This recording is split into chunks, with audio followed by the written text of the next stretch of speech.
നമസ്കാരം. Raf talk ഫുട്ബോളിലേക്ക് അവർക്കും സ്വന്തം. വേൾഡ് കപ്പിന് ബ്രസീൽ ടീം ഇന്ന് USA പറക്കുകയാണല്ലോ.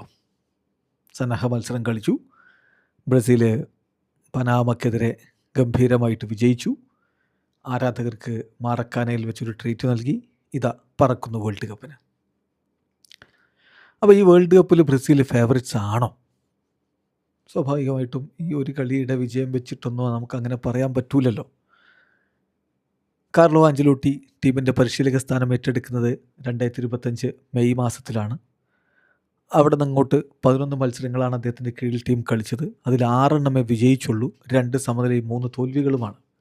അപ്പോൾ ഇതൊക്കെ വെച്ചുകൊണ്ട് കാസമിറോയോട് പനാമക്കെതിരെയുള്ള കളിക്ക് ശേഷം മാധ്യമങ്ങൾ ചോദിച്ചു, ഈ ടീം വേൾഡ് കപ്പിന് ഫേവറിറ്റുകളാണെന്ന് നിങ്ങൾക്ക് പറയാൻ പറ്റുമോ? അദ്ദേഹത്തിൻ്റെ മറുപടി നോക്കുക. നമുക്ക് വേൾഡ് കപ്പിൻ്റെ ഫേവറിറ്റുകളെ കുറിച്ച് സംസാരിക്കുക എന്നുള്ളത് ബുദ്ധിമുട്ടേറിയ കാര്യമാണ്. പക്ഷേ ഞാൻ ഒരു കാര്യം നിങ്ങൾക്ക് ഉറപ്പ് തരാം, ഞങ്ങൾ വളരെ സ്ട്രോങ് ആയിരിക്കും. വേൾഡ് കപ്പിൽ ഞങ്ങൾ വളരെ സ്ട്രോങ് ആയിരിക്കും. പക്ഷേ മറ്റ് ടീമുകളും ഞങ്ങളെക്കാൾ മുമ്പിലുള്ള മറ്റ് ടീമുകളുണ്ട്. അതൊരു സത്യമാണ്. കാരണം ഓൾറെഡി അവർക്ക് കൺസോളിഡേറ്റഡ് ആയിട്ടുള്ള പ്രൊജക്റ്റുകളുണ്ട്. ഇപ്പോൾ ആഞ്ചലോട്ടി നമ്മുടെ ടീമിൻ്റെ കോച്ചായിട്ട് വന്നിട്ട് 1 വർഷമാണ് ആകുന്നത്.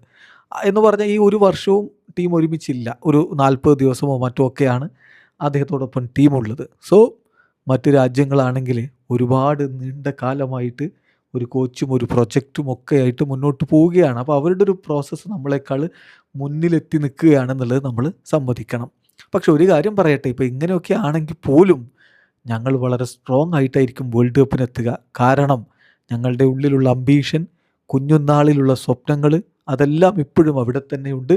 അതുകൊണ്ട് തന്നെ മികച്ച രൂപത്തിൽ സ്ട്രോങ് ആയിട്ട് തന്നെ ബ്രസീൽ വേൾഡ് കപ്പിന് ഉണ്ടാകുമെന്നാണിപ്പോൾ കാസമിറോ പറയുന്നത്. ബ്രസീൽ ഇനിയിപ്പോൾ ഈജിപ്തിനെതിരെ ഒരു ഫ്രണ്ട്ലി മത്സരം കളിക്കാനുണ്ട്. അത് കഴിഞ്ഞാൽ പിന്നെ മൊറോക്കോക്കെതിരെയുള്ള വേൾഡ് കപ്പിലെ ആദ്യ മത്സരം വരികയായി. ഏതായാലും ഇവിടെ കാസമിറോ പറഞ്ഞതാണ് അതിൻ്റെ ഒരു യാഥാർത്ഥ്യം.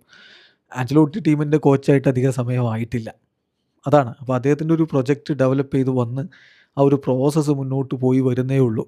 അതേസമയം ഇപ്പോൾ അർജൻറ്റീനയുടെ കാര്യം നോക്കുകയാണെങ്കിൽ എത്ര കാലങ്ങളായിട്ടുള്ള കോച്ചാണ് അവരുടെ കോച്ച്.